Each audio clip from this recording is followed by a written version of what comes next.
As Papaya Rules têm sido o principal assunto da temporada. Na superfície, elas são um conjunto de orientações bem simples que buscam garantir uma disputa justa pelo título entre os pilotos, deixando claro que a regra número 1 é não bater no seu companheiro de equipe. E de novo, na superfície, esses princípios parecem puro bom senso, mas na prática, a aplicação dessas regras e algumas situações que a própria McLaren causou não só a deixaram numa sinuca de bico, como também levaram os fãs a questionar se elas realmente promovem a disputa justa que a equipe tanto prega. Em relação ao incidente em Singapura, o Lando se concentrou tanto em tentar aproveitar a brecha que o Max tinha deixado por dentro, que errou o ponto de frenagem e bateu na traseira dele. A batida em si não causou um grande problema para nenhum dos dois, mas a consequência foi que ele também bateu na lateral do Piastri.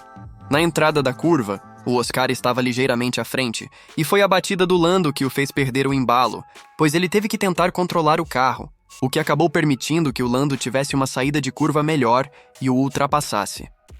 No fim das contas, os comissários, que sempre são mais tolerantes nas voltas iniciais, decidiram que foi um simples incidente de corrida, embora tenha parecido um bump to pass, quando um piloto bate no carro da frente de propósito para ultrapassar. O que foi ainda mais interessante, talvez, foi a reação do Oscar, que mais uma vez questionou o quão justo seu companheiro de equipe estava sendo. Isso é importante porque a McLaren pregou a justiça entre seus dois pilotos durante toda a temporada. Mas se você olhar para as duas vezes em que o Oscar lutou para ultrapassar o Lando na Áustria e na Hungria, o Oscar, que foi muito agressivo e chegou a travar as rodas várias vezes, nunca bateu no Lando.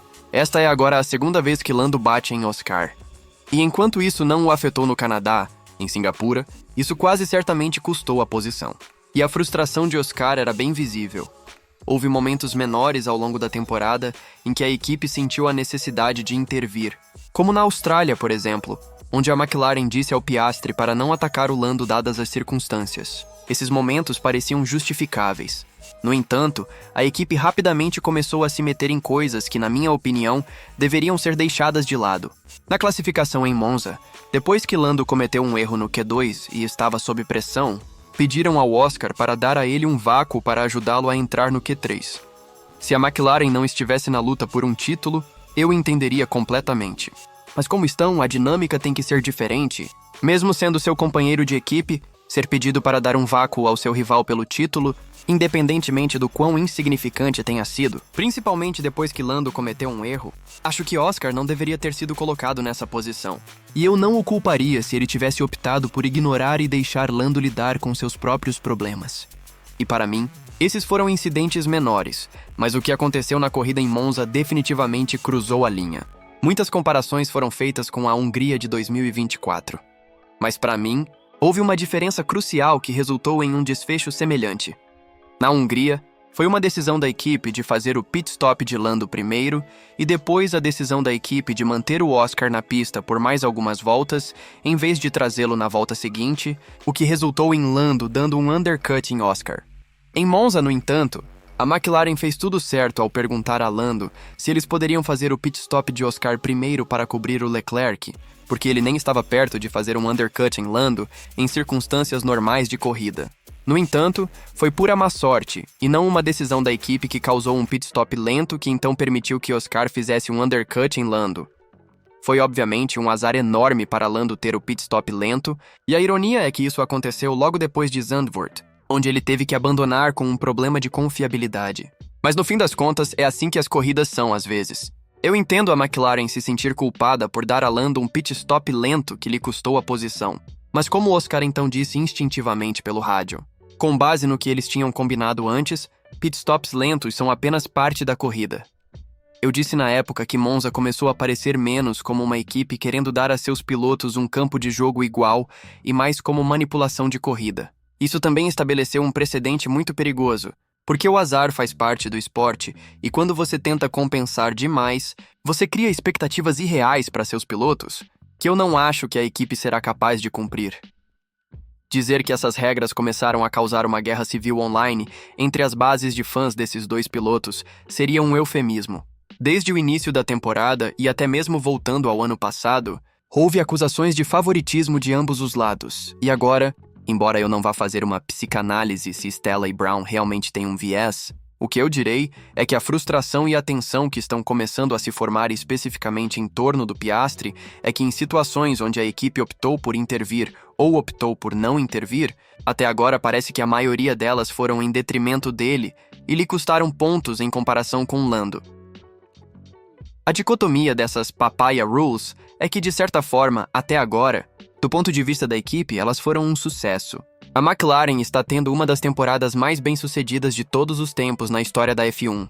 Eles garantiram o título de construtores com 6 corridas de antecedência, o que é um recorde que agora eles detêm em conjunto com a Red Bull de 2023.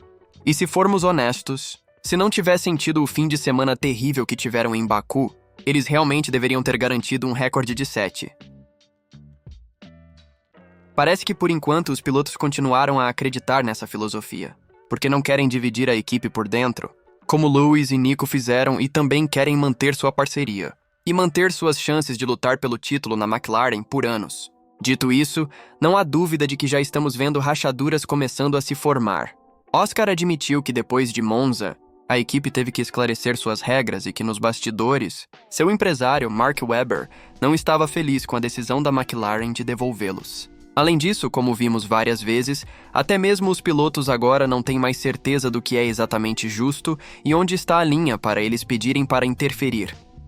Em Silverstone e Singapura, Oscar sentiu a necessidade de perguntar se Lando poderia devolver as posições. E parece que agora estamos tendo que esperar que a FIA tome suas decisões. E depois que a McLaren confirme entre seus pilotos se isso se enquadra em suas próprias diretrizes de corrida. Parece totalmente bizarro, excessivamente complicado, e agora tenho certeza de que isso é simplesmente insustentável. Embora ainda pareça haver apoio de ambos os pilotos porque eles querem parecer unidos e com seu treinamento corporativo da McLaren, não há como eles falarem contra a equipe em público. Oscar, em particular, após cada corrida e após cada incidente, começou a parecer cada vez mais perplexo, confuso e francamente irritado. A McLaren fez um ótimo trabalho em fazer uma lavagem cerebral, digamos em seus 2 pilotos, para que eles sempre façam o que é melhor para o interesse da equipe.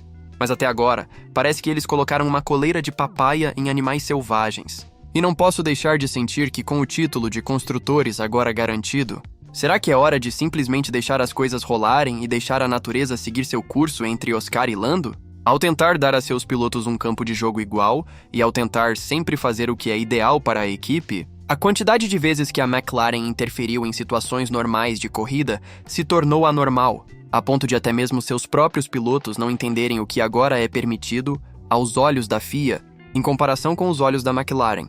O problema de interferir tanto quanto eles têm é que, ao estabelecer tantos precedentes no futuro, quando um incidente semelhante, que não é totalmente idêntico, surgir novamente, um dos pilotos vai se sentir quase no direito de esperar um resultado semelhante ao que aconteceu antes, que seja mais benéfico para ele. E se a equipe naquele momento não concordar e optar por não agir, isso vai quebrar a confiança que eles atualmente têm e só fará com que as coisas entrem em espiral a partir daí. Para mim, o resultado deste campeonato é mais do que apenas sobre quem vai conquistar seu primeiro título. Eu vejo isso como uma batalha mais ampla sobre quem vai ter o controle da equipe daqui para frente. Se Oscar, que não vamos esquecer, está apenas em sua 3ª temporada na F1, conseguir superar Lando e se tornar campeão, acho que isso o capacitará ainda mais no futuro a ignorar as chamadas que ele sente que são injustas, porque nesse ponto, ele será o piloto número 1 na McLaren como o campeão. Essa é a realidade e a história da Fórmula 1 quando as equipes tiveram 2 pilotos número 1. É quase um fato que 2 pilotos número 1 não podem coexistir em uma equipe que constantemente disputa o campeonato por um período prolongado de tempo. E com essas regras da papaya já começando a quebrar a confiança entre equipe e piloto, parece que elas não só estão causando mais problemas do que deveriam, mas a McLaren também está lutando para evitar o que, na minha opinião, é quase inevitável, um deles ser expulso nos próximos anos. Bem, aí está! Se você gostou deste vídeo e quer apoiar o canal, não se esqueça de se inscrever e curtir o vídeo.